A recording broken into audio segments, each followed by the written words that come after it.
Om Vakratunda Mahakaya Suryakoti Samaprabha Nirvignam Kuru Me Deva Sarvakaryeshu Sarvada Om Shri Mahaganapataye Namaha Om Shri Gurubhyo Namaha Harihi Om Sadashiva Samarambham Shankaracharya Madhyamam Asmadacharya Padyantam Vande Guru Paramparam Asmad Gurubhyo Namaha श्रुतिस्मृतिपुराणानामालयं करुणालयं Namami भगवत्पादं शङ्करं लोकशङ्करं शङ्करं शङ्कराचार्यं केशवं बादरायणं सूत्रभाष्यकृतौ वन्दे भगवन्तौ पुनः पुनः ईश्वरो गुरुरात्मेति मूर्तिभेदविभागिने व्योमवद्व्याप्तदेहाय दक्षिणामूर्तये नमः श्री मेधा दक्षिणामूर्ति स्वामिने नमः।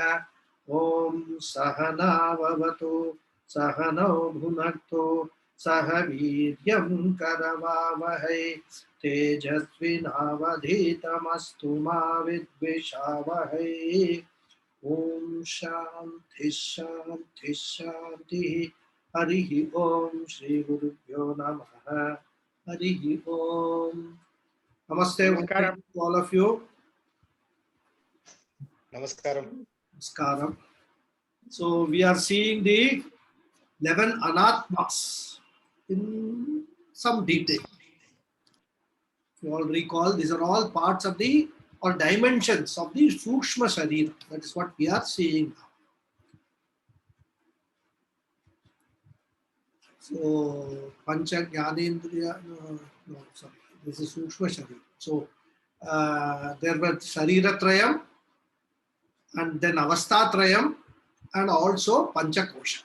In that we have seen Sharira Trayam and Avastha Trayam. Now we are seeing the Panchakoshas which we started in the last class. So the Panchakoshas, the 5 layers or 5 sheets of our physical personality. Physical includes both exterior and interior parts. Annamaya Kosha, Pranamaya Kosha, Manomaya Kosha, Vijnanamaya Kosha and Anandamaya Kosha. These are the 5. We just saw the introduction in the last class. So this is what initially the author enumerated, that these are the 5 koshas. Now he goes on to define each one of them in detail, right? And when we go through it, we will find that each of these layers are the subsequent layer is subtler than the previous layer, which I also mentioned in the last class. So subtlety goes on increasing as the koshas progress. Okay. And Annamaya is the gross, the visiblest or the most visible layer, which we can see outside our physical body, gross body. In fact, we can see only this layer. No other layer we can see. All others, some of them can be probably understood with some medical instruments and all that. But we can't see them. We can't see our digestive system. We cannot see our circulatory system. We can't see our mind, our intellect and all. We can't see that. Okay. We can't see, for example, Pranamaya, we can't see. But we can experience Pranamaya Kosha. Suppose as we get older, when we sit down on the floor and we try to get up, what we experience is the weakening of the Pranamaya Kosha. So as we get older and older, this Pranamaya Kosha gets weaker and weaker and weaker. Getting up from the bed becomes a problem. So for that, what is to be done? Of course, this is not a subject matter of this. Right? That is why pranayamam is all prescribed in Yoga Shastra. If you do regularly pranayamam, then you can prolong or at least avoid these kind of troubles. Weakening will be there. That is this Sharira Dharma. But it can be, the impact can be reduced. Right? So Pranamaya Kosha. Okay. So this is the pranic layer. So before we get into a detailed discussion of these layers, First of all, we have to understand one thing very clearly, which is these 5 koshas are nothing new. They are restatement of the 3 shariras which we have seen earlier. From a different standpoint, from a functional standpoint, the 3 shariras, the sharira trayam, are stated as panchakoshas. That point we must not forget. We must not think that this is something new other than the 3 shariras. It is as much part of the 3 shariras only. So it's like, you know, a country rather. A country can be divided in different ways, isn't it? You can divide it in the form of states, or for that matter, you know, like the railways and all, they are divided in zones and all that. So from different point of view, you know, a state could be, you know, divided as districts. So a country can be divided as districts. At the same time, it can be divided as states also. Both are not incorrect. Different standpoint from different angle, they are divided. Similarly, the Sharira Trayam from a functional angle is divided into these Panchakoshas. That is how we have to understand this. So the first one is this Stula Shariram, which is the Annamaya Kosha. And the last one is Karana Shariram, which is Anandamaya Kosha. So these both, they correspond to each other. Sula Shariram is equal to Annamaya Kosha and Karana Shariram is equal to Anandamaya Kosha. In between these 3 koshas, which is Pranamaya, Manomaya and Vijnanamaya, all these 3 put together functionally are represent the Sukshma Shariram. That's how we have to understand. Okay. It's just like a person is father at home and a manager in the office. Person is the same, only different designations are given. Okay. So now let us look at the text and understand these koshas in some detail. Student is asking, Annamaya kaha? What is Annamaya? Annamaya kosha, you said. What is that Annamaya? And as usual, the author gives a nice answer. Anna rasannaiva bhutva anna rasennaiva vriddhim prapya anna rupa prithivyam yad viliyate tad annamaya kosha stula shariram. So he makes it very clear that this Annamaya kosha that I have talked about is the stula shariram. So that he mentions very clearly so that we don't have any confusion. So before we actually go into this, what the author has said, let us understand what do we mean by Stula Shariram or the physical body, right? Since it's the gross body which is perceptible to our own sense organs and also to other people's sense organs, etc. It is solid, tangible, we can touch it, feel it. It's concrete, as we say. Heavy body, Stula Shariram. Stula has got a meaning of heavy also in Sanskrit. Heavy body. Okay. Similarly, this Annamaya Kosha is so called because it is the product of Annam. Annam means food.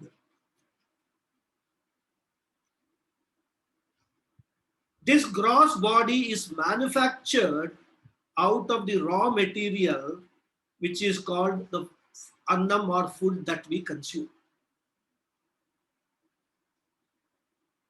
Let us see. I mean, this is how the Shastra, goes about it, and we also know from our experience how the process of this formation of this physical body takes place in the womb of the mother.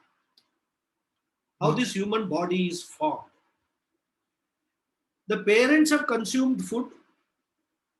There can be no doubt about it since they are alive. If they don't consume food, maybe sometime they may be able to manage, but eventually starvation, death will happen. Okay.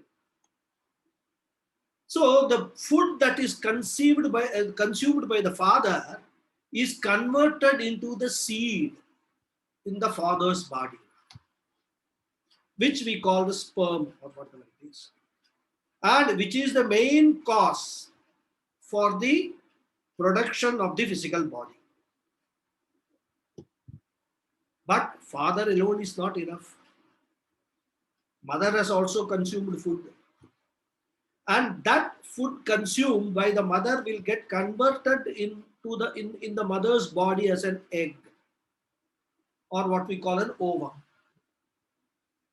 That is the sperm or the seed in the male body and the ovum or the egg in the female body. These two are called Anna Rasa hair. Since the body is formed only by joining of these two, the author says Anna Rasanna Eva Bhutva. Coming into being due to Anna Rasam. In Sanskrit, there are other words used. Shukra Shonita Rupa Anna Rasanneva Bhutva. In Sanskrit, the seed in the male body is called Shukra and the egg is called Shonita. It's a Sanskrit word, right? So Anna Rasa is the Srishti Karan. And from where that is coming? That is come from the food only. So the essence of food, Rasam, basically you can translate it as the essence. Whatever food that we take, it has got lot of, let us say, constituents. Many are like minerals, vitamins, etc. We know all that.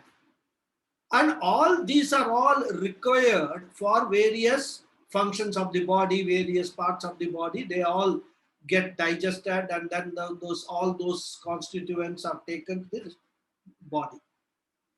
One of the constituents of that is this ability to reproduce, can get converted into a sperm in the male body, get converted into an egg in the female body. One of the constituents of that food.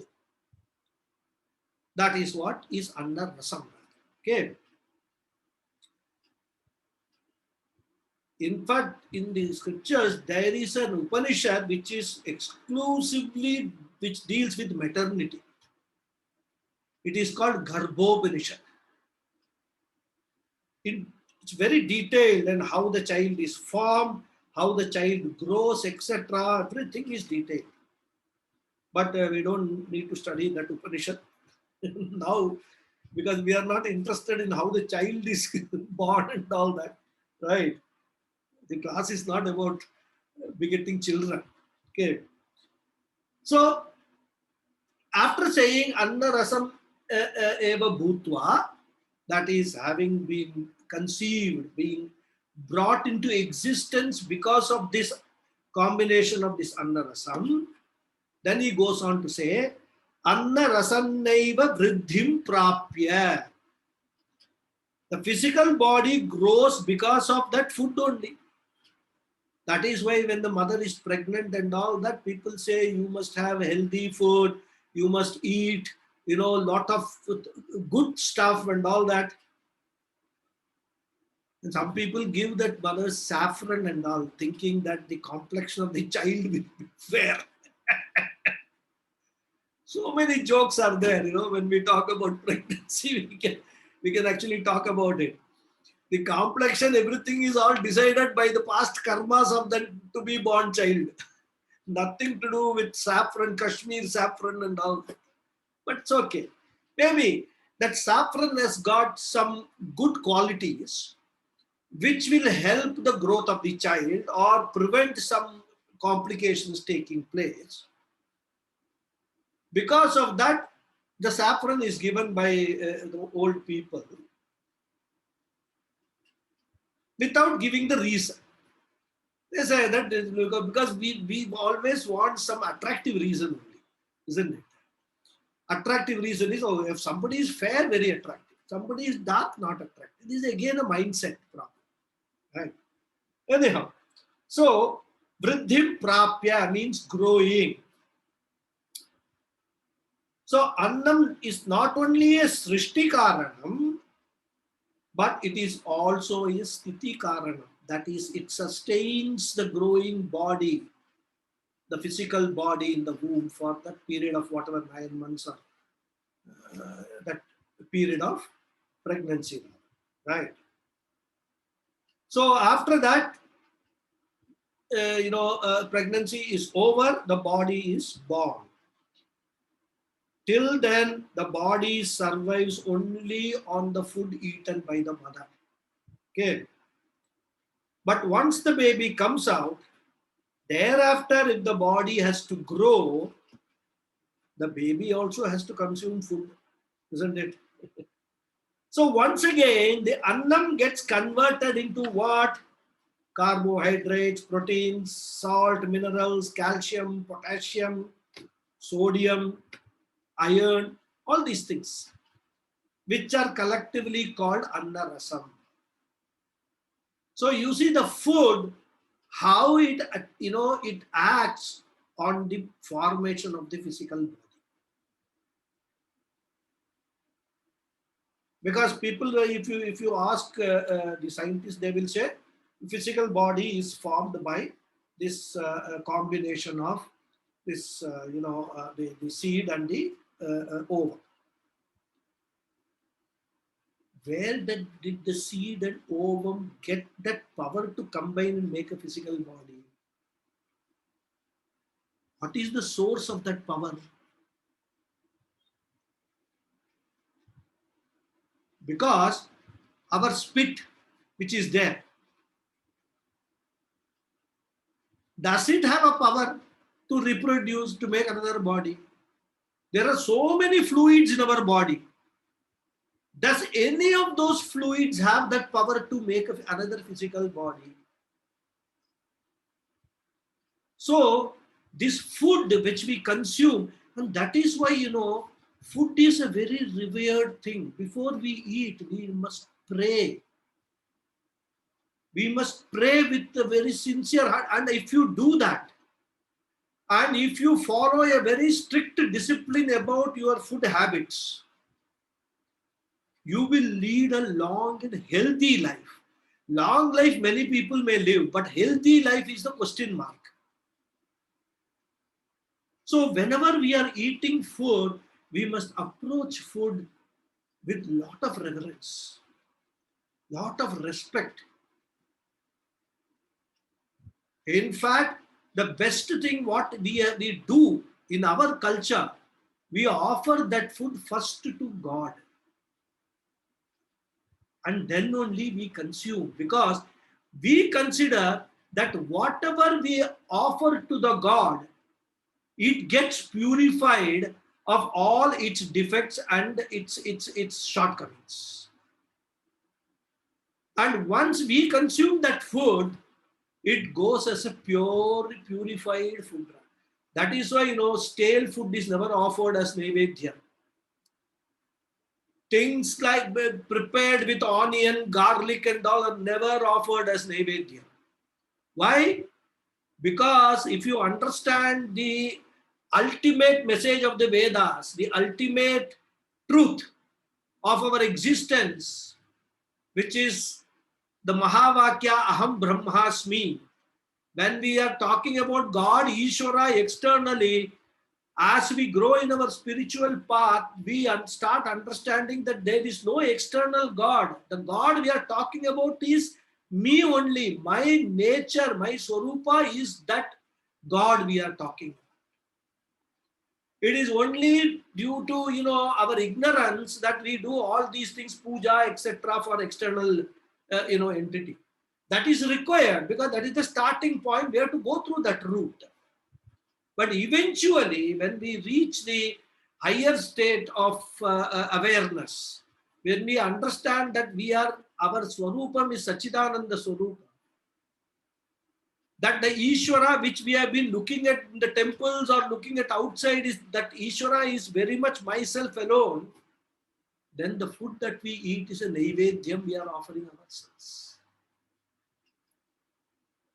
So that Naivedyam has got to be as pure prepared with as much of reverence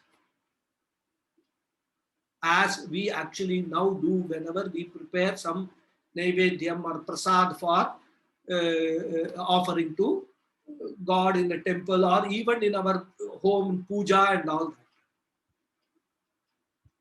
So it's a very important aspect which all of us miss, and then later on when we get old we are asking questions of ourselves. I did not do this, I did not do that, why I got this disease, why I got that disease, and all.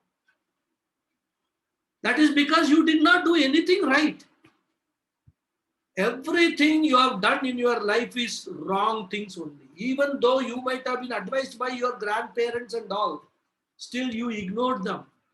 And then when you reach an age, when the, all these forces which are sustaining you start weakening, your prana and all start weakening, everything will then come and decide.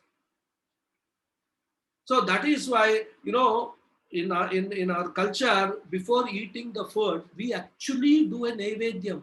Pranaya swaha, panaya swaha, dhyanaya swaha, udhanaya swaha, samanaya swaha. It's the same mantra which we chant when we offer a naivedyam to God also, to Ishvara also. When we do that, naivedyam, this is the same mantra. So when we eat also, it's the same. So therefore, what is important, when we eat the food, we must understand few things. Purity of that food is of utmost importance because it is going inside and it is going to make this physical body grow and be sustained without any disease. The immunity that we have to develop. One of the important goals of this eating, proper food, proper time. So everything has got to be done properly when it comes to food. First of all, the food has to be cooked with a clean body.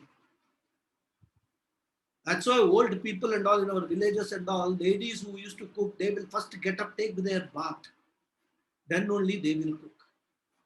Second thing, when you are cooking, the thoughts in your mind should be noble thoughts. If you have got, these are all, subtle things. One can easily dismiss that these are all just, nonsensical thing and all that. You dismiss it as nonsensical, you will end up as a nonsense only in your life. Simple. Because Shastras, they don't spare anybody. What has been told in the Shastras has been told by great learned people for the welfare of the mankind. Nobody had got any marketing strategy in mind when they said all these things. Okay. The Rishis, Munis who gave us the Vedas and the Shastras, they told us for the benefit of the mankind. So when we are cooking also, our mind should always, even if nothing else, say Rama Krishna, and then remember Rama and Krishna and do the cooking. In Vishnu Sahasranamam class, I will be telling that, Pavitranam Pavitram Yo Mangalanam Cha Mangalam says. The name of Bhagavan, the name of Ishvara is the purifier of all purifiers. So we must understand that the food is a very important aspect. Everything, praying before eating, offering to Ishvara first and then consuming, cooking the food with the right kind of materials. All these things, I can take one full class on food only, but we will not progress to the other one. So the point is, we must understand that our physical body is completely dependent upon the food. It's annamayam. So if we want to maintain a good physical body, one of the constituents is the food that we eat. Okay. So this anna is Srishti Karanam, Sthiti Karanam, and also Laya Karanam. How Laya Karanam? He says, when the body dies, it goes back into the earth and becomes what? Food again. So this is the cycle. As what is the cycle called? The food cycle. No, food chain is different. That is different. Here, the food we consume, it sustains us, and when we die, the body goes back into the earth in any form, in the form of an ash or in the form of even physically being buried, and gets converted again into food. So this is the cycle of this food sheet, Annamaya Kosha. Okay. So next is, the student asks, Pranamaya hai kaha? What is Pranamaya? What is this pranic energy or the energy sheet? Prana, we can take it as energy, because everything is an energy which flows within us. Okay. The energy personality or the pranic personality, because of which we are able to read,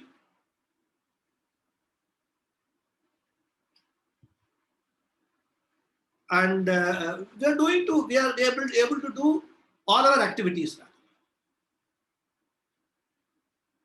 In fact, there are pranic healers. There are people are there, pranic healers they call them. So they can actually understand or analyze the various pranas, the one functioning or effectiveness of the pranas, and then give you a treatment for improvement of your physical body, also the health of the person, right?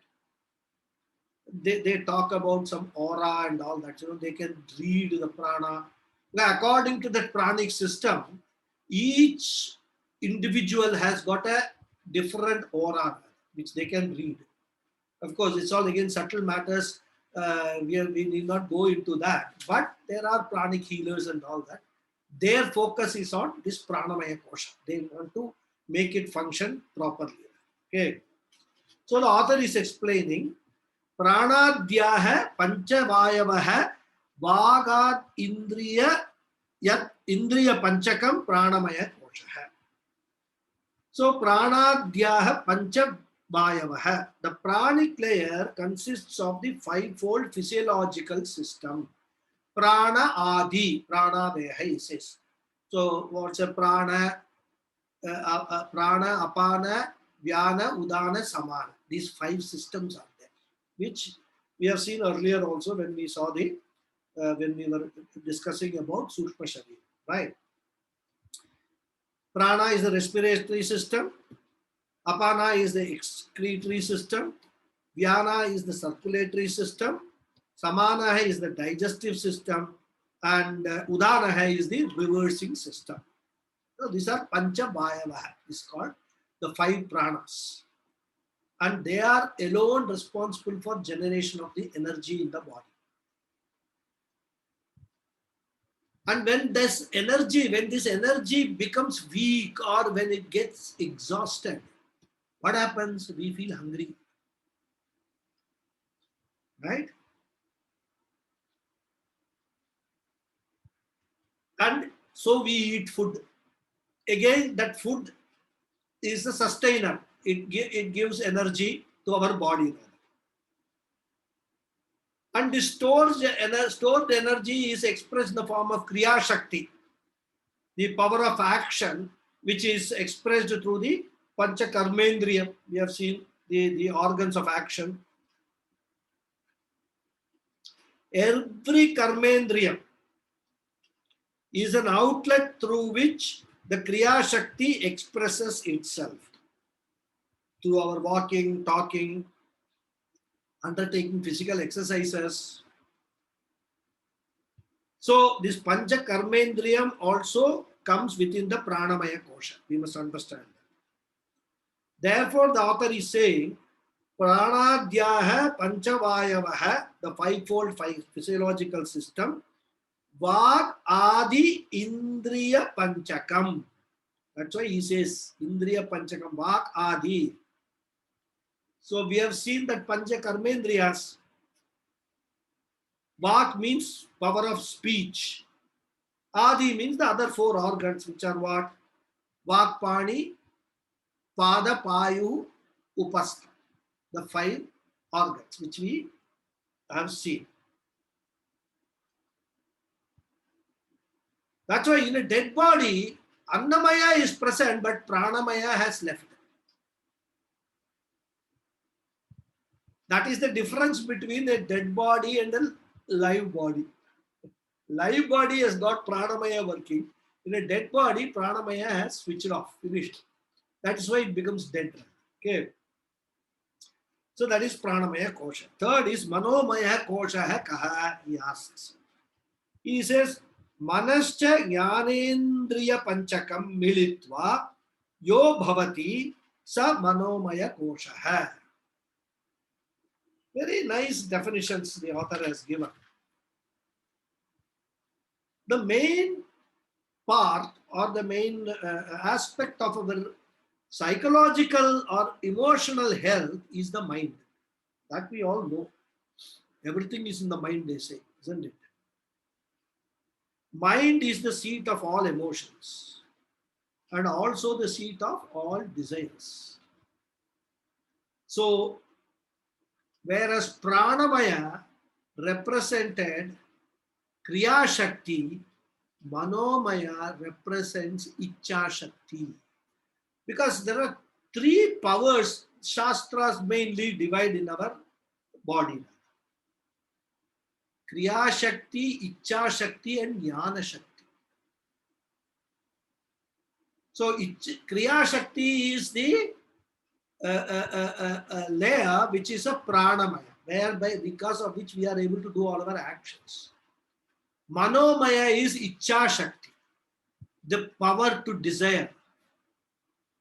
That is there sitting in the mind. Rather. That power is there with the mind.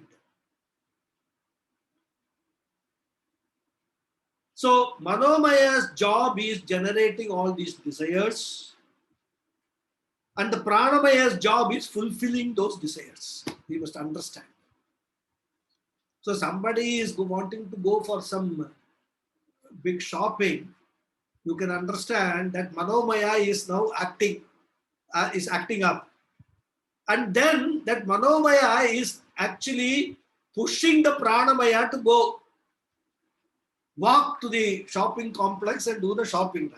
Okay. So desire comes first and then the fulfillment happens.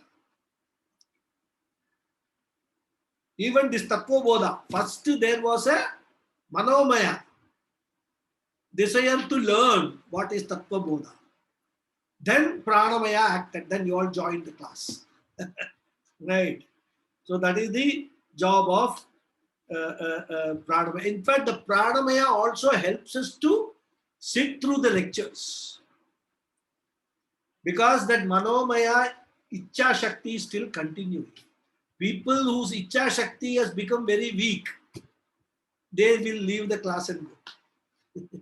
That is how we have to understand this. Joining the class, leaving the class and all. Okay. So Mana, as I said, desiring mind or emotional mind, fancying mind. Mana mind goes on fancying so many things, right? It builds castles in the air. Oh. Paramatananda says, this Manomaya is so powerful that for a 2-year-old child also they will start planning what the child should do, whether it will become a doctor or when it will become an engineer or a computer scientist, whatever it is. This is the building castles in the air. The child is not even learned to walk properly. So that is all the functioning of this Manomaya, right? And also we will see, or we have seen that even when the Pranamaya is weak, Manomaya doesn't stop. People may be bedridden, unable to move, but their desires in the mind, I want to do that, but I can't do it, so depression. They are never able to accept the realities of life. One of the main problems of our samsara, lack of the self-knowledge is that. Especially it hits us like a tornado in the old age. Okay. And desire requires what? Desires requires knowledge. It requires information for which Jnanendriyam is required. All the five Jnanendriyams are required. That is how all the inputs are coming.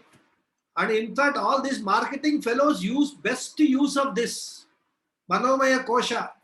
They will project so many things in front of you through the Jnanendriyam. All this will go in TV, in newspaper ads, magazine ads, everything.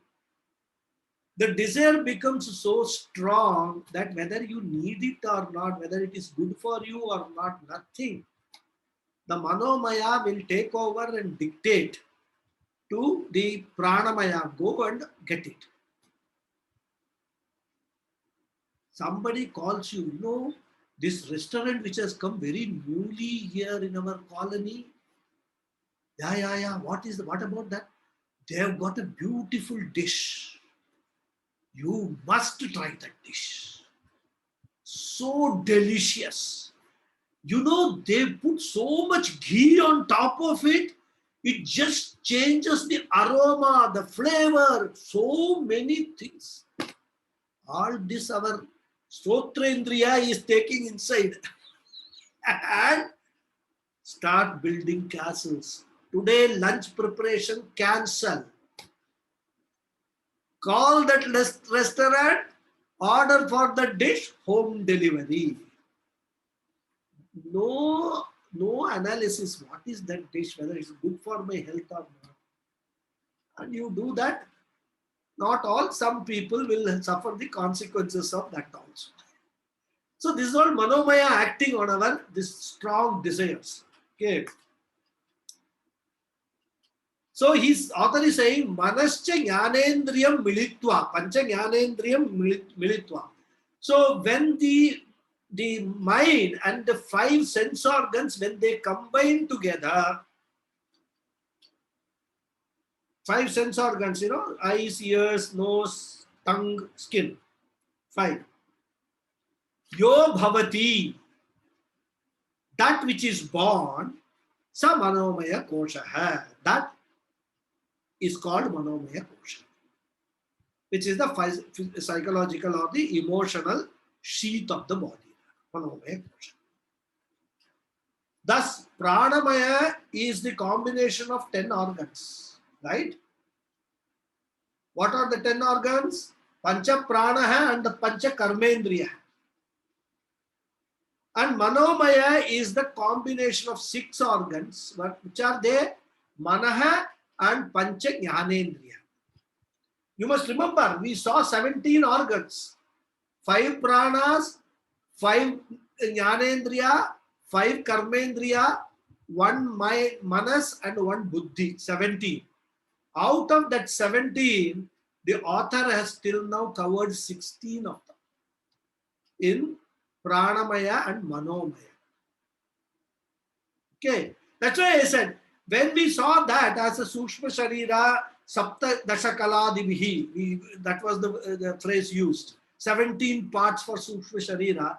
You see how those 17 parts are converted into these panchakoshas.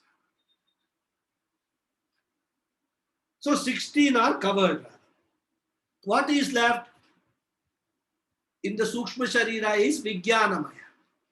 The intellect, the buddhi is left. So the student is asking, Vijnanamaya kaha? What is Vijnanamaya kosha?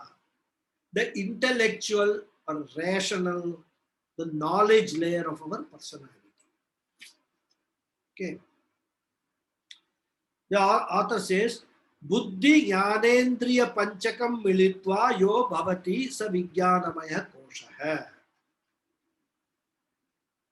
The author is saying that this Jnana Shakti, Kriya Shakti requires desire, Icha, and also, as I said, requires Jnana, the knowledge with which we desire. Because hundreds of years ago, if you see, People never would have had a desire for a computer or a laptop or a mobile phone because there was no knowledge of that. So action presupposes desire and desire presupposes knowledge, and the Vijnanamaya Kosha represents that knowledge. And that is why the author says Buddhi Jnanendriya Panchakam Militva. By combining the intellectual faculty with the 5 sense organs. But the same sense organs we use for Manomaya also. The question is, are we repeating it? Both Manam, that is the mind, and the Buddhi requires the sense organs because it is the knowledge, first of all, of the existence of certain things which kindles the desire in the Manomaya Kosha, and the knowledge of the pros and cons of that particular thing which helps the Vijnanamaya Kosha to decide whether the Manomaya Kosha's desire should be acted upon or not. Because Manomaya cannot do this analysis. This can be done only by the intellectual, the rational, part of our psyche, of our body, right? So Buddhi decides. So he says, Yo bhavati sa vijnanamaya koshaha, that which is born or that which results is called vijnanamaya kosha. That is a combination of the intellectual personality and the knowledge, this sense organs, the knowledge gathered through the sense organs. Because whatever we know, whatever we desire, we know that. We don't desire what we don't know, isn't it? But still, whatever we know, we may not desire everything. We may desire to buy a big bungalow costing, let us say, something couple of $1 million. Desire may be there. Manomaya Kosha will say, oh, go, buy. Vijnanamaya Kosha will say, hey, my dear, where is the money? What are you going to do? Are you going to rob a bank or something? Forget it. Keep quiet. This is Vijnanamaya.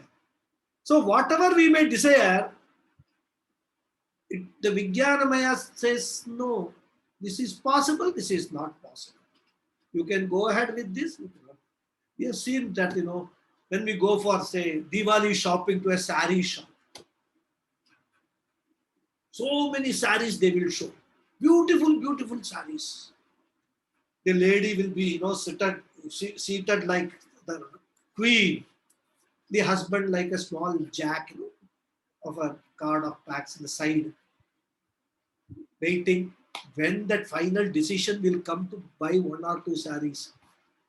Already 2 hours are over. He doesn't know, he can't go anywhere because the moment the decision is taken, payment has to be made. Credit card is in his name. So after all that, the lady will see beautiful sari, lovely one. That fellow, the salesman will say, this is a new one, latest design. This is the sari which has been worn, the same one, only one other sari is there like this. This was worn by so-and-so film actress in so-and-so film. And if you buy this sari, you will be the second one to own this sari. That first one is with that film actress. My God, this lady immediately will imagine herself to be that film actress and wants to buy that sari. Now, that salesman is a smart salesman. He has actually kindled the Manomaya Kosha so much fire in that he has made that lady desire, having a very, very binding desire to buy that sari. And lady will say, okay, pack it. How much does it cost? He will say nothing much, only 51,000 rupees. You say, what? 51? I came for a 5,000 rupee sari. This is 51? That fellow says, so, but madam, 5,000 saris everybody wears. Film actress sari only 51,000. And it will go so nice with your personality. It will be just, match with your complexion, everything. Then the lady will still be, she will look at her husband. Vijnanamaya Kosha is sitting there with the credit card. Vijnanamaya said, there is no limit, 51,000. You told me 5,000 rupees shadi, so I came with you.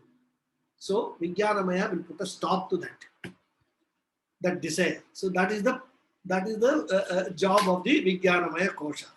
Because Vijnanamaya Kosha knows this knowledge is there that in the credit card there is no balance. Only 5,000, 10,000 rupees balance is there, 51,000 limit is not there. So if you give the credit card, it will be rejected. Okay. So we can so many examples give. If a person may know that there is a very beautiful comb which has come made of some ivory, very beautifully combed, but he is a bald person. He may have a desire to buy that, but what is the use? What is he going to comb? So many examples we can give between desire and our ability to do. So that is where the Vijnanamaya acts. That information. So the information we gather is both for generating desire and also to take a decision whether to go ahead or not, whether to ask the Pranamaya to act upon it or not. The Vijnanamaya does that. Okay. So Jnanendriyam is common to both Manomaya and Vijnanamaya. So all these are the components of the Sukshma Shariram, the Pranamaya Kosha, Vijnanamaya Kosha, right? So all these things, Kriya Shakti, Icha Shakti, Jnana Shakti, are these, these 4 koshas which we have talked about. Now what is left is Anandamaya Kosha. So the student is asking, Anandamaya Kaha? Author says, Evameva Karana Sharira Bhuta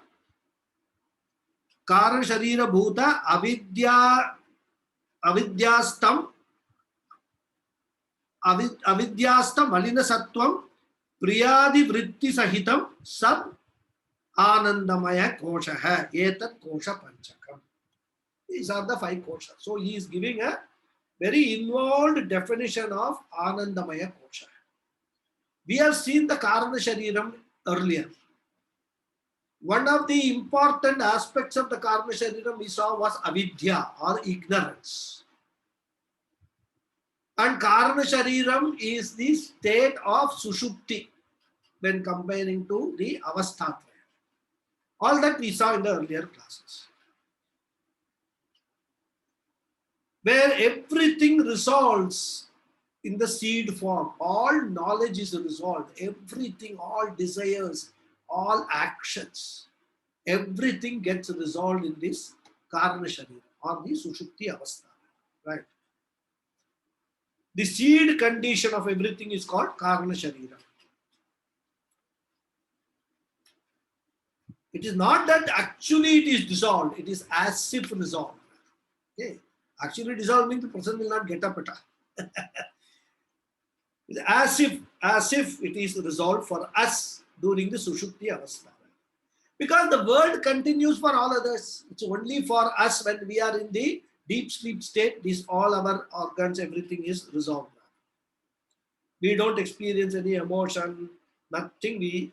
Our ego, most importantly, is totally resolved. That I notion is not there during deep sleep state. So that is what is called a seed state or a Karana Shariram state. So he says, Annamaya Kosha is Karana Sharira Bhuta Karana Sharira Bhut. So Karana Sharira Bhutam. Bhutam means born of. Born of means of the nature of. Of the nature of what? Of the nature of avidya. We saw this, right? Another technical name was given, avidya for Karana Sharira. This avidya is not actually a regular Sanskrit word. It is vidya is the word. Avidya means opposite of vidya, ignorance. Okay.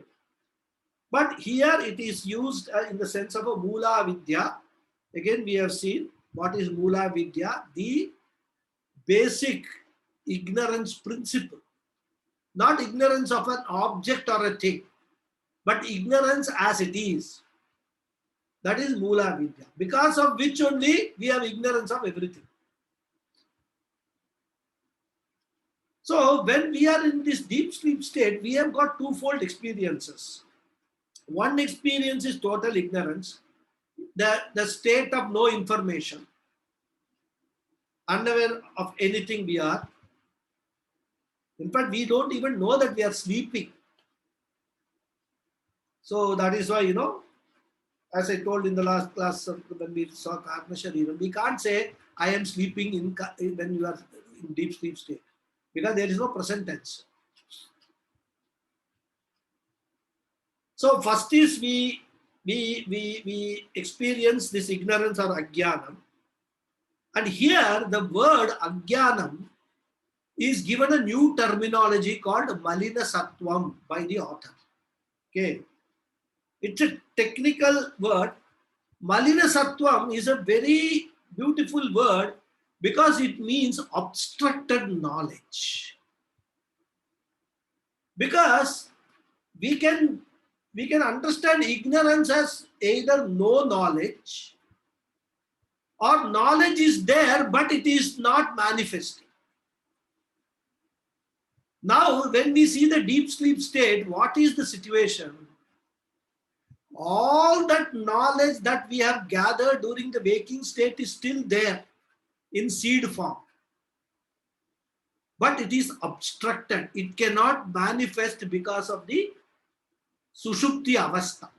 Because the instruments which have to be operated upon for manifestation of that knowledge, all those instruments are resolved. But the knowledge is still there. So that is why he calls malina sattvam, means obstructed knowledge. That is the Anandamaya kosha. So it's a beautiful word, malina sattvam, right? In fact, Bhagavan Krishna discusses this in detail in Bhagavad Gita, this particular aspect of this Anandamaya kosha, he discusses that. So here we can understand malina sattvam is a technical word for ignorance. That's all. Okay. And this is the first experience in deep sleep. Second experience is what? Total freedom from any kind of stress, strain, distress and all during this. Isn't it? No worries during deep sleep state. It's a state of happiness. Nothing is disturbing that happiness. That's what we call ananda. Ananda is happiness, state of happiness. That's why we all love to sleep, isn't it? We wait to sleep.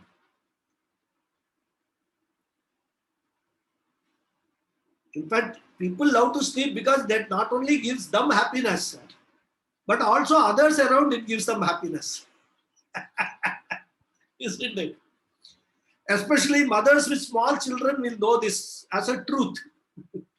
Only when the child is sleeping will the mother get some rest. Small children, I'm talking about babies, right? Even otherwise also.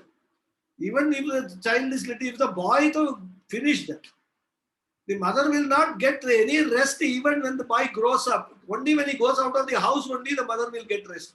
Till such time, always stress and strain, what this fellow is going to end up doing and all that. A neighbor will every day, one new complaint will come about the boy. He did this, he did that. In India, at least, this is very common. And if you ask me with some free time, I will tell you stories and stories about my son and my wife and their interaction. The stress which caused, right? So, this is the second aspect of this Anandamaya kosha in the deep sleep state, which is the happiness, state of happiness. One is ignorance, another is happiness, right? So, which is indicated by priyadi vritti sahitam. So, happiness also in the Shastra is defined at three stages: priya, moda, pramoda. Three stages of happiness. The Shastra defines. In fact, it is discussed in Taittiriya Upanishad, very in detail. Like we have three in English also, 3 degrees of comparison: happy, happier, happiest, like that, like that. Shastras too. The happiness is graded in 3 layers. When we see a desirable object, we get a feeling of happiness by merely seeing it, isn't it? Suppose we go for shopping and in the showcase, some beautiful dress is there. Anybody's dress, a male, female. We see the dress, so beautiful, nice, combination of colors and all. So we were very happy to see that. Okay? This is one level of happiness. This is called darshana sukham. Then what happens? We have a desire to possess that object. And we go and buy that object. When we do that, we are happier. Because the desire is fulfilled. So just seeing it was happy, now we are happier. This is called grahana sukha. When we possess it. And then we wear that dress and go to a party. And people around us say, wow, what a beautiful dress. Where did you get it? You are so elated, so happy, happiest. Because the whole purpose of doing that was to show off to others. That is called anubhava sukha. When you experience that happiness. So 3 layers: darshana sukham, grahana sukham, anubhava sukham. Happy, happier, happiest. This is how the Shastra say priya, moda, pramoda. So in deep sleep state, the sukha which we actually experience is also depending upon the how much deep sleep we are having. If it is totally deep sleep, then pramoda, happiest state. So initial stages of deep sleep, happy stage. When you're just going to sleep, you have lost everything. Actually it happens, we experience it. When we go to sleep, we'll be thinking of something. Suddenly you will find you're going to sleep. Everything is switched off. Mind stops functioning. And there is one nice calmness comes over you. That is the initial stage of deep sleep state. And then totally sleeping, even if your wife is shouting or husband is shouting, even if there is thunder, lightning, whatever it is, earthquake, the whole building is rattling, this fellow is in pramoda, happiest state, can't wake up from that. Okay. So depending upon the depth of the sleep, the experience of this joy varies. So this Anandamaya Kosha consists of this Malina Sattvam and Priyadi Vrittihi, such a Karana Shariram, which is obtained in the deep sleep state, is called Anandamaya Kosha. So Priyadi means Priya, Moda, Pramoda, right? Priyadi Vritti, these 3. So the author says, Etat Kosha Panchakam. These are the 5 koshas, the 5 sheets or 5 layers of our personality. And let me remind you, they represent only the 3 sharirams, but from a different standpoint, from a functional angle. So really speaking, even though we saw 11 anatmas, there are only 6 anatmas. Because Panchakosha is equal to 3 sharira. Isn't it? So you can remove one set of 5 and then say that there are only 6 anatmas. But if we actually count Panchakosha as separate, it will be 11 anatmas. So This is the topic of anatmas.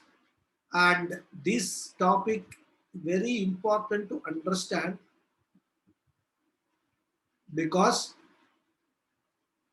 to understand the next topic, which is Atma.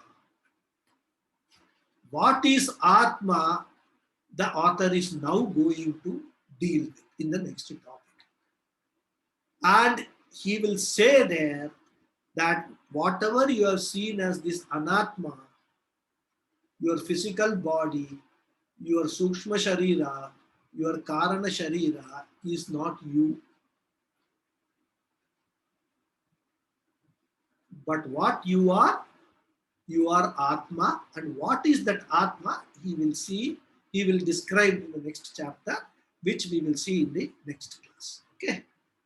Om Purnamada Purnamidam Purnat Purnamudachyate Purnasya Purnamadhaya Purnameva Vasishyate. Om Shanti Shanti Shanti. Harihi Om Shri Gurubhyo Namaha. Harihi Om. Thank you all very much. Thank you, Raghuji. Thank you, Guruji.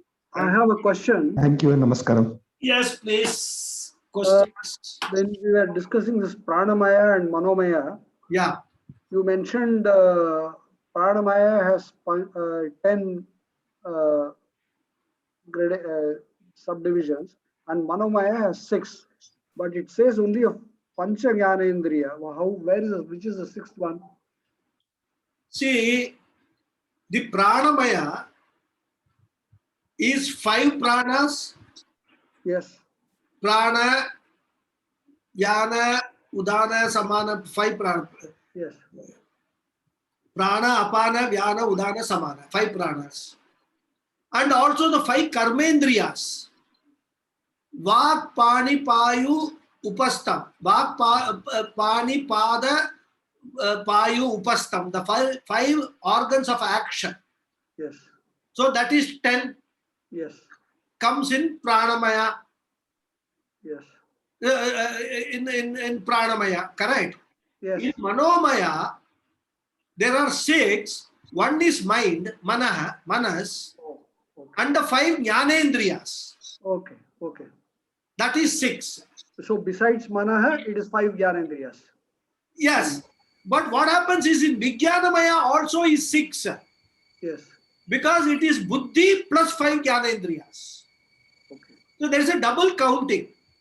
Okay. Because the jnanendriyas, the sense organs which collect knowledge from external world, are required both for the function of the mind as well as the function of the intellect. Because the pros and cons intellect can analyze only based upon the knowledge that is gathered. Yeah. Similarly, desires can be generated in the mind only based on the knowledge which is gathered. So this knowledge, the sense organs, the organs which gather this knowledge, ears, eyes, nose, see, what are these? Basically hearing, seeing, smelling, touching and tasting. These are the 5 knowledge we gather, right? This knowledge is required both by manomaya and vijnanamaya. So these jnanendriyas are counted in manomaya also and also in vijnanamaya. Okay. Okay. Thank you. Thank you. Any other question? Raghuji, I have a question. Yeah. Buddhi, isn't it a function of the mind? Mind has got a couple of functions. One is a doubting faculty and, knowing. So buddhi, isn't it a part of the mind, function of the mind? The mind has a different function. One is the intellect is a part of the mind, right? No. See, that's all where we were very, I would say, rough understanding and all. Everything is a separate function. Mind is a certain function, buddhi. In fact, we will come later. What is manas, what is buddhi and all, he will say. What is the nature of the mind, the author is going to say that, right? Okay. So, mind function is actually gathering all this information. And mind cannot take a decision. Okay. Sankalpa Vikalpatmakam Manaha we saw, right? Yes, yes. So it is to be or not to be. It is that famous what that Hamlet dilemma, right? Mm. So to be or not to be, whether I should do this or not do that. So this is the problem with the mind. Mind has got so much information that it cannot decide. So what happens is the same information mind will pass it on to our rational faculty, the buddhi. So the buddhi will be processing all this information and taking into account other information also, which the mind may not be focusing on. I mean, if you just look at how the processor takes place, in a computer, same thing. When the information is gathered or when we do the input is received, it is sent to the processor. The processor does not just process that only. It will see whether after processing the information, whether the computer will have enough capacity to store that information. So it will give you a message that your computer, what is that, the storage in your computer is less or whatever it is, it is not sufficient for storing this. Which, while input is the inputting sources from the sources when we input, that will not know.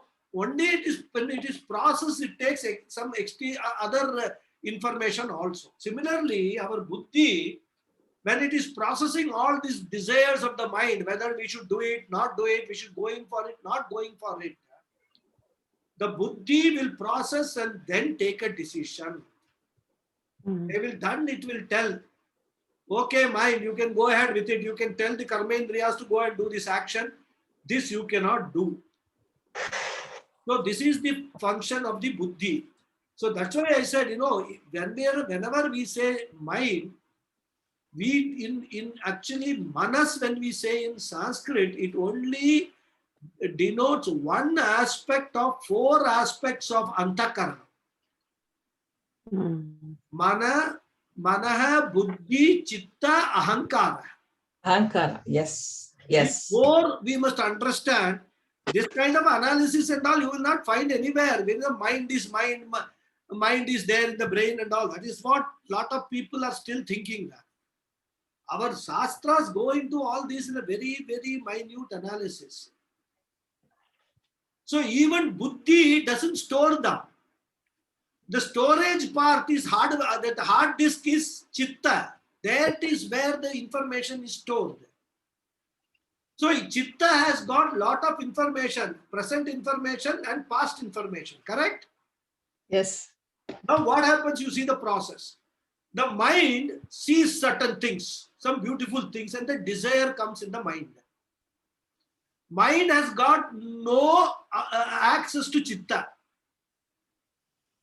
So the mind will say, I want to buy this or I want to possess this. But mind cannot take a decision because it is to do or not to do, whether I can do it. I don't know, whether I will have the means to do it. I will have to ask my husband or ask my wife. All those things mind will keep on, entertaining these thoughts. It will not be able to decide. But the desire is very much there in the mind. So what the mind will do, it will hand over that desire to the buddhi. What buddhi will do, he'll say, okay, you want to desire this, now let me get some information. You are given some information that this costs so much if you want to possess it, and these are the benefits of possessing it. Now the buddhi will access the stored information from the chitta. From the chittam, it will access information that about this particular thing, what are all the other aspects which are involved, which I need to take into consideration for taking a decision whether it should be done or not done. So that input will come from chitta to buddhi, which is not accessible to the mind, but it's accessible to the buddhi. So buddhi, based upon that entire information, will take a decision to do or not to do a particular thing. This is how the whole process happens. And ego is ahankara. Yeah. All these things we think that we are the ones we are doing it. Yeah. That is the problem with ahankara. Yeah? And whenever we have this problem, buddhi may not always be correct. Buddhi can be right only to the extent of the information which the mind has passed on and which is already stored in the chitta, Chitta. isn't it? If there is some information which is affecting the decision, which it is not available for buddhi, it may take a wrong decision also. Yeah. Isn't it? But then Yes. what we say, the ahankara says, oh, whatever it is, I have taken the decision, my decision, my decision. Yeah, my, Take yes. a wrong decision, we get into all sorts of problems. At that time, many politicians say it was not my decision. Thank you, Raghuji. Thank you very much. I Thank appreciate you. it. Any other question? Yes. Yes. Guruji, Thank you. Guruji, Namaskaram, Guru. Namaskar. thank you. I'm asking a question about Vijnana Maya Kosha. Yeah. And you talked about buddhi and you gave a very clear explanation. My question is, how do we develop this Vijnana Maya Kosha? Is it only through knowledge and self-knowledge? That's number one, this intellect, because the mind is constantly seeking or receiving information. How does the intellect get developed, especially when the chittam is not fully functional or refuses? And my second question to that is maybe a broader one, is how do we manage or reduce our desires? Reduce our desires. See, the first question is, it's only by using a particular thing we can develop it. See, all these things from a purely biological point of view, if you look at it, let us take the functioning of our muscles. Muscles in our body have certain function, right? And when the muscles become weak, those functions will suffer. For example, your leg muscles. If the leg muscles are weak, you will find it difficult to walk. So if you are asked, how do I actually make it easier for me to walk? You say you develop the leg muscles. How to develop the leg muscles? Do exercise with your leg. More and more exercise, walk a lot, do jogging, running, right? So one thing we must understand, any aspect of our body, any power which is there in our body, we can develop it, make it more finer, more sharper by using it again and again, by exercising it. So whether you are talking about intellect, your intellect will become rusted if you don't use that at all. And that is why, subjects like mathematics and all that, even people some time ago, it was a craze, people used to solve Sudoku. Why? Because it will keep the intellect engaged. But you must understand whether Sudoku will really do that or not. It may appear to do that. One of the best methods to keep the intellect quite active, and it is not enough that, because if you understand the brain function, there are different parts of the brain and which gets stimulated because of different stimuli, right? So if some part of the brain is not used at all, that stimuli is not there, then that particular part, that neurons will be gone.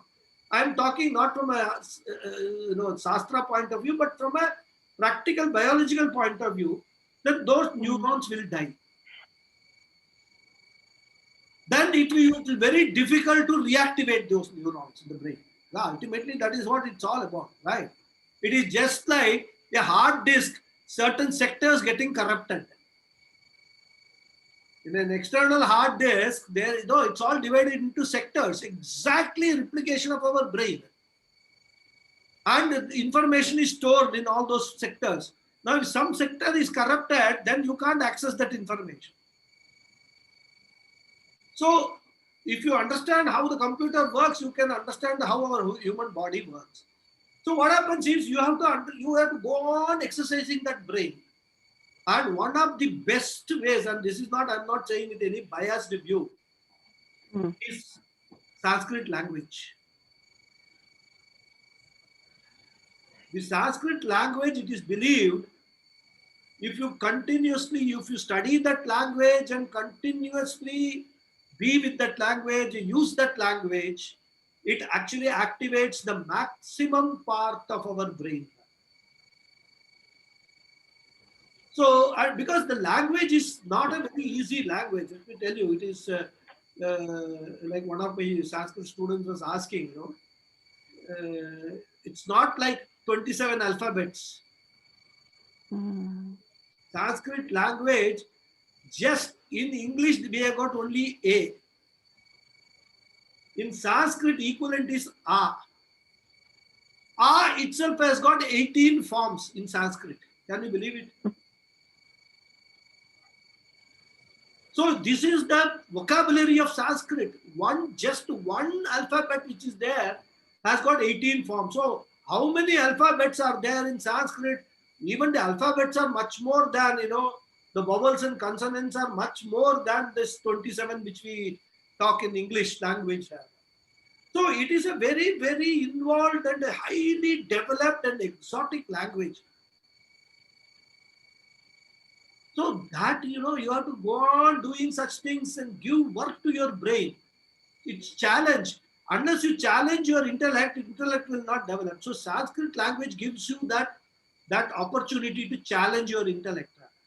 When you read some of the literature in Sanskrit, I tell you, you will spend days trying to work out the meaning of one word. You read Kalidasa and all, one word will be one full sentence will be one word. It will be called samasa. There are compounded words. In Sanskrit, you can actually put words together and compound them into one word. And that one word will convey so many things. Now you have to, for understanding that one word, you have to split that compound into individual components. That itself is a very big intellectual exercise to split that. Not easy thing. So that is how it is. So far as the first question is concerned. Second question was what? I've forgotten the question. The second question is, how do we manage or reduce our desires? See, if we are managing our desires, it will come over a period of time if you are in the spiritual path. There are, we saw that Viveka, Vairagya and all that. Yeah. Right? The desires themselves are not a problem. Problem is having binding desires. Desires which we feel we cannot live without. That is what causes the problem for us. You may have a desire. If you get it, well and good. If you don't get it, also you must have the maturity of the mind to say, okay, if this was not meant for me, I didn't get it. If you come to that mental maturity, then you have solved 50% of the problem, right? It is only the binding desires, obsession with these certain desires, which creates all these problems, this depression, all problems for us. And especially this happens with people. With objects, we may still not have that much of a binding or obsessive nature. But with certain people who are really close to us, we have a lot of obsessions. We want people with whom we live, our immediate family members, to behave in a particular way, come what may.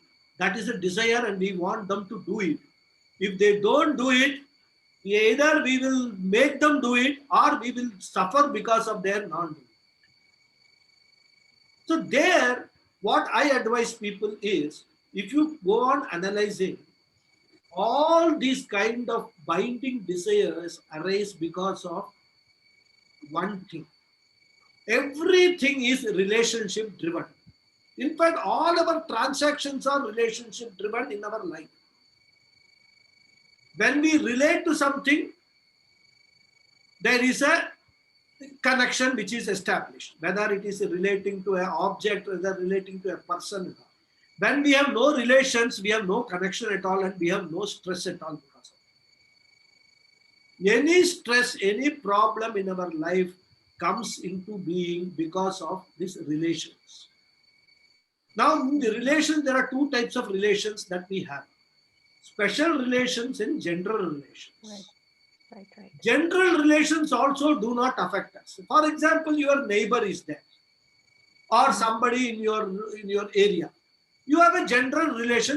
When you meet that person, you say good morning, good evening, and all that. Maybe you sometimes sit with that person in a restaurant, have a cup of tea, and all that.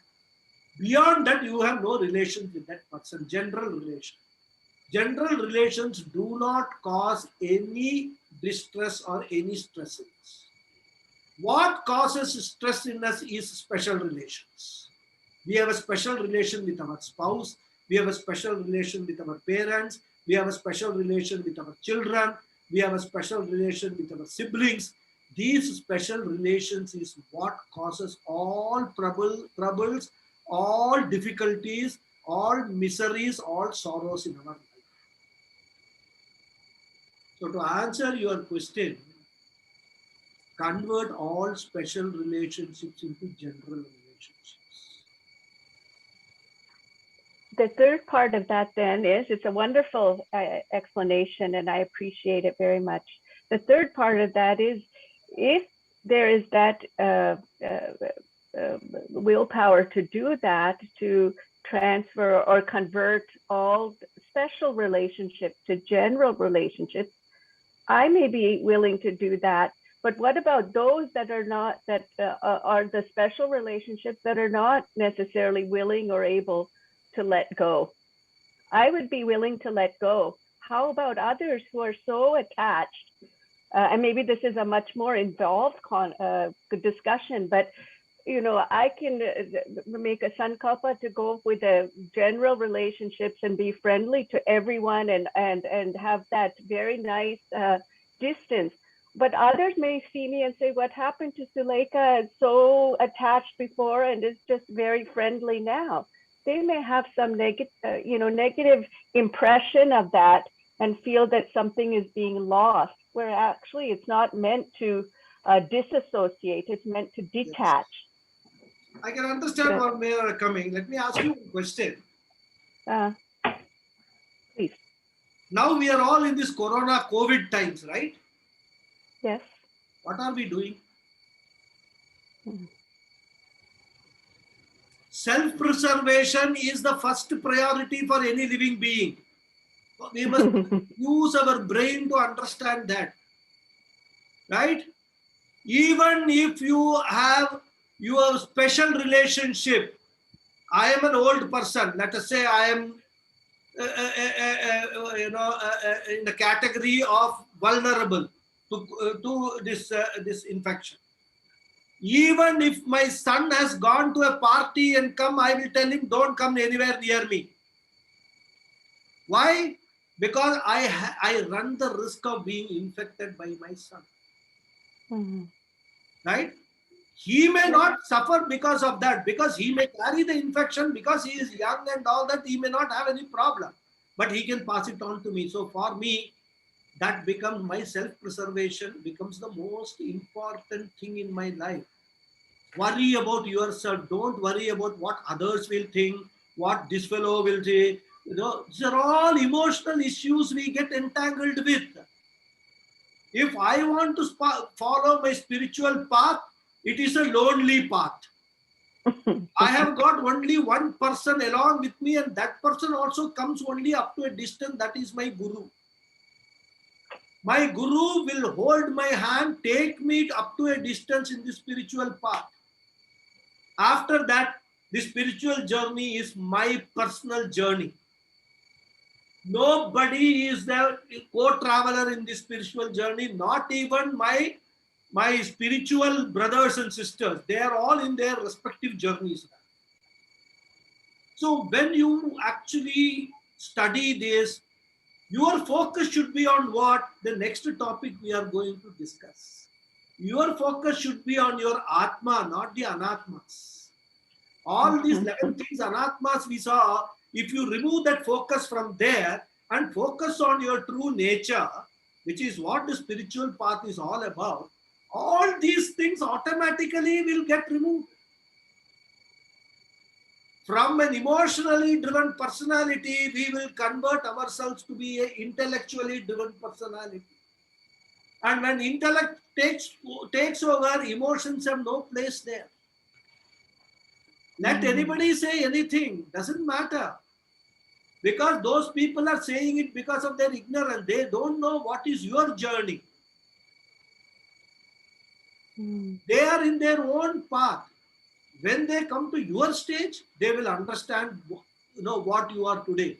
But till such time, don't expect them to understand, don't expect them to empathize, don't expect them to sympathize with you or even cooperate with you. Because the spiritual path, as I told you, in one of the emissions, it is actually laden with lot of obstacles. One of the most significant obstacle in this spiritual path is all these special relationships around us. They will find that they are losing you. They are losing your participation. Then they will try to put obstacle and say so many things to you which will try to demoralize you. You will start doubting whether I am doing the right thing in my life. As long as you have those doubts, you will have to work to get rid of it. So there is nothing that is a single formula, and you must keep on praying to God that show me the right way, show me. I am seriously interested in this spiritual path. And invoke the grace of Ishvara. And Ishvara's grace only will remove all these obstacles from our life. So you will find as you go, and I'm telling you purely from my personal experience. This is not something I have read in some Shastra or anything. In my own personal experience, I have found this works for me. And I personally feel it will work for anybody who is really serious in this path. Then it will automatically work. That those people also expectations, after some time they will say, oh, this is a useless fellow, there is no point in expecting anything from him. Leave him alone. Best situation for us. Nobody will come and disturb us. But you must have that maturity and that, what is it, you said right word, willpower to do that. It will not make any difference to the world, I tell you. What we think that we make a big difference to the lives of so many people. We make a difference to nothing. We don't do anything at all. Honestly speaking, whether we exist, we don't. See, some people, parents are like, their life. They can't live without their parents. But when the parents pass away, they may feel 15 days, 1 month. After that, what their life goes on. If anybody is there, anybody is not there, is not going to make any difference to anybody's life. Emotionally, we can give a lot of filmy dialogues and all that. But Vedanta is not about film dialogues. It is about reality, the truth. That is the truth. The truth is you are Sachidananda. Understand and abide in that Sachidananda Swarupa. Happiness is within you. You want to be eternally happy, it is for you to work towards it. Nobody is can give you happiness. Nobody is going to give you happiness. If you think somebody is giving me happiness, you are under still delusion. You are in a samsara circle only. You have not come to the spiritual path at all. So all these things are there. It's a very involved thing. It's a journey of life. It doesn't happen overnight. It could take years. But what you should watch is, in this journey, today have I taken one more step as compared to yesterday? That is how you have to monitor your progress. It is not a certification from somebody else, not somebody saying, oh, he's a great Mahatma and all, nothing like that.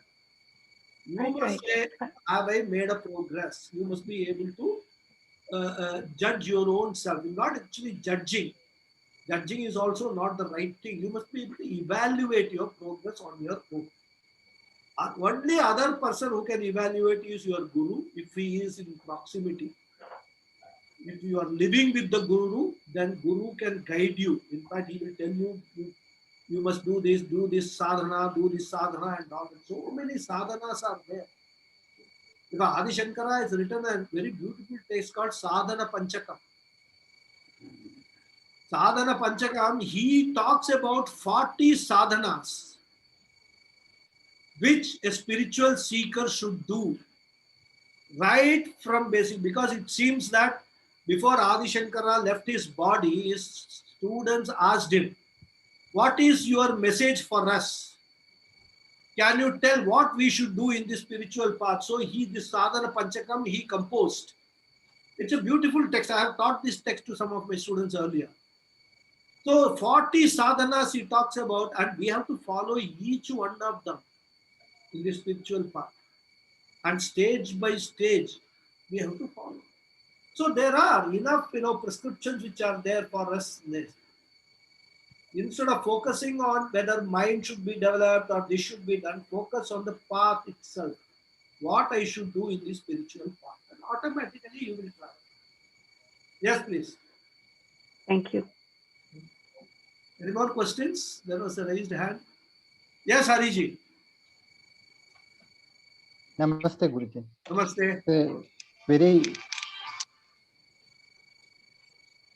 very interesting question by Sulekha ji. I would be very grateful to you. I mean, it is already time, 1.5 hours. We have overshot our time. If you can continue the same discussion in the next class for some time, probably we may be able to interact on this subject. I don't mind. I mean, that's not a problem, because next topic is Atma, and that is what we have to focus on. So as a prelude or introduction to that, I can continue this topic and elaborate more, because you can go on talking about this. It's a very important thing. Many people have got this. See, we live in a world of quick fixes, right? So many times we think that everything can be achieved very quickly. It is not that easy. We have to work towards it, and we work towards with a total concentration, total what you call one-pointedness of the mind. And you read the Upanishads everywhere. This is what Upanishads say. You have to have this. It's not an easy path. Spiritual path is not an easy path. Bhagavan Krishna says, Bahunam janmanam ante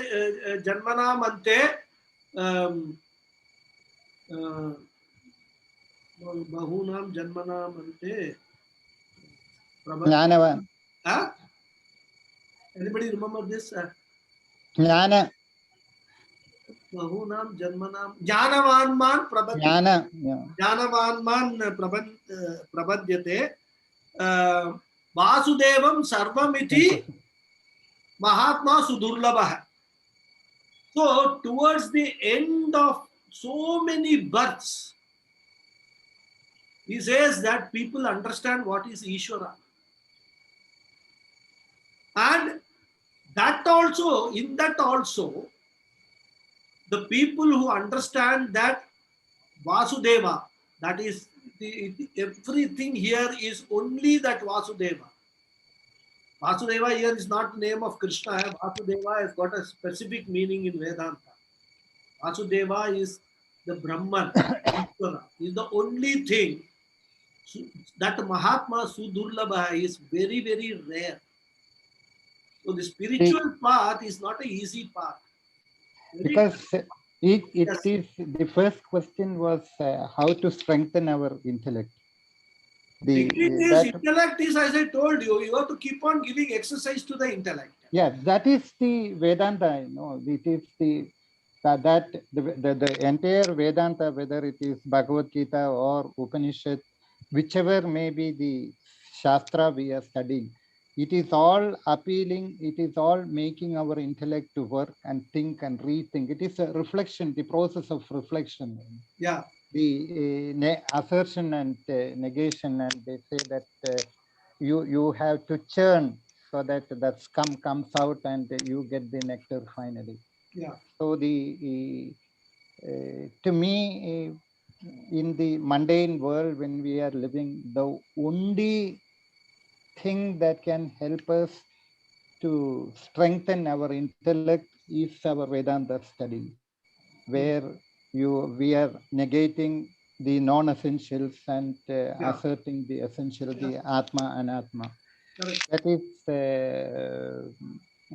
that is what I feel. It is intellectual gymnastics, just like you said that you go and do all the exercise in the gymnasium. The Vedanta is it's an intellectual gymnastics, that it makes us to think, nothing but a reflection. We study 20% study and 80% reflection to strengthen our intellect. That is one. And the second thing that she was asking about reducing the desires. The desires as such cannot be, at least till we reach the final goal, we cannot live without any desire. It is that desire prompts us to act, and we have to keep on acting. So what we have learned is to get attached or to get desire to the higher object, so that the desire for the lower one gets eliminated. No, it is just like climbing the ladder. You will have to firm up your foot on the higher ladder so that you leave the grip on the lower one. So we keep on climbing up. So desire as such cannot be done away with as long as we are in the world, till we realize. The question is, what are we desiring for? Is it for at the lower level, the basic level, or at the higher level? When we desire for the higher level, the lower level gets automatically eliminated. Or most people, what happens is, what is higher and lower is a individual definition. What we say higher level, they will say no, it is a no level at all. For us, higher level is to have a Friday evening, what's that? Happy hours is what is our higher level. That is what spirituality is all about for us. That's they will say. So it depends it's very difficult to define what is higher level, lower level. It depends upon the level of that person who is defined. I remember Swami Chinmayananda's one statement again regarding the happiness depending on others' feeling, how they are attached. We cannot keep the key of our happiness in somebody else's pocket. Yeah, true. That's true. If I'm going to keep the key of my happiness in my wife's pocket, then I will be always get affected. Exactly. You have to depend on that. That's true.